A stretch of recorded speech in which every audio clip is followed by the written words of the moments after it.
The U.S. Department of Commerce announced Monday that it plans to add back a question on citizenship status to the 2020 census. Commerce Secretary Wilbur Ross explained the move on Fox Business Channel this morning. We've heard from people on all sides of the equation. We've done elaborate analyses within the Census Department, and we've concluded that the benefits to the Voting Rights Act enforcement of asking the question outweighs these other issues. The state of California is suing the administration, calling the move unconstitutional. California Attorney General Javier Becerra said today that it would lead to an inaccurate head count. Certainly we know that for many people in this country, as a result of a broken immigration system, there are many individuals who might fear participating in the census if a question about citizenship is asked. There was mixed reaction from members of Congress. House Minority Leader Nancy Pelosi called it detrimental, while Republican Senator Ted Cruz of Texas said the census update is common sense.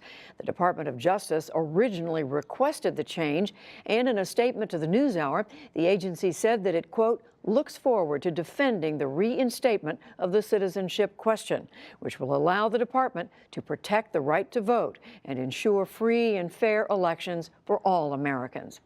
I spoke with Kenneth Pruitt, former head of the U.S. Census Bureau and now a professor at Columbia University, about what these changes mean. I believe it will result in a less accurate and a less inclusive census than we would have had without this question being put on the census at the last minute. Why? I think it's going to frighten people, certain segments of the population.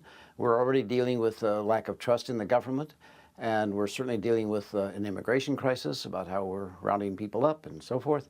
And I think the citizenship question will come across as a statement that some people belong here and others don't. But that's not what the Constitution says. Well, among other things, the administration's pointing out that they've already been asking this question on some census surveys over a number of years, so that it's not that different from what they've done. No, it's asked on a number of places, and the Census Bureau does a very good job of having very accurate reports on the citizenship population. It's used to advance the Voting Rights Act. It works very well.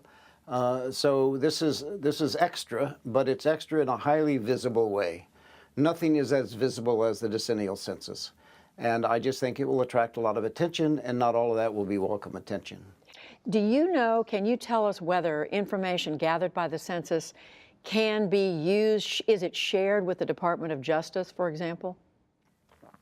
Only in the aggregate. Of course, it's shared with the entire public in the aggregate, but not ever an individual record. So in terms of an individual immigrant, you were saying being fearful of talking to a census taker, their information is not something that would be passed on and acted on by the government. No, but it's not easy to convince everybody in the American public that that is true. If you lived in a home, there were, say, half immigrants, half citizens, half non-citizens, and you're even a citizen, and you get to that part of the form where you have to list the third or fourth person, and they're not a citizen, I just think people will be very uncomfortable doing that. We know about the raids and so forth. I'm not saying that's going to happen. I'm only saying how the public will respond to this. What are the consequences of not getting an accurate count? You create an unfairness, because most of the big benefits from a census are proportionate to population size. That includes, of course, redistricting, it includes reapportionment, it also includes federal monies.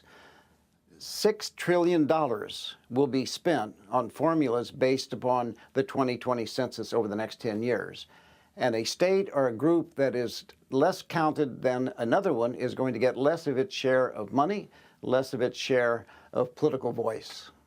And in fact, some people are already pointing out that among those states or districts that voted heavily for President Trump in the 2016 election, some of them may stand to lose or gain federal funds as a result of the census. How do you see that?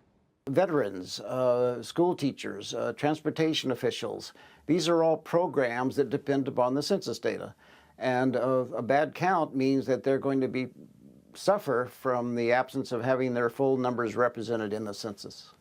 The question has been raised in terms of who's going to be affected by this census count, whether it is correct or not. And we have a map here showing these are the fastest growing immigrant populations in the country. And most of these states were states where President Trump won them in 2016. How do you see the impact in these states? Well, in those states, they will still be undercounted, and they will not have political voice in that respect. Let me just say it this way. We've never had a polarized census, one in which the public can experience as, oh, there's a Democratic side and a Republican side. I think that's a very dangerous place for the country to be. I think the census has always been, the Census Bureau is not political. It's always been, the numbers, of course, are political, but not the process of counting the American people. And I think that what we're stepping into is a condition where we're going to polarize the census, and that's not healthy. And I can imagine a lot of people not being as cooperative as they might have otherwise been. And do you think that necessarily benefits one political party or the other? I think it's unpredictable. It will, but I don't want to say it's going to favor the Democrats or the Republicans. I don't even know that, and I don't think anyone knows that. I don't think it was intentionally done that way. But I think it's going to have consequences, which is simply going to lead to inaccuracy and unfairness, irrespective of who's suffering or who's rewarded in this. Kenneth Pruitt, the former director of the United States Census, thank you very much. It was my pleasure. Thank you, Judy.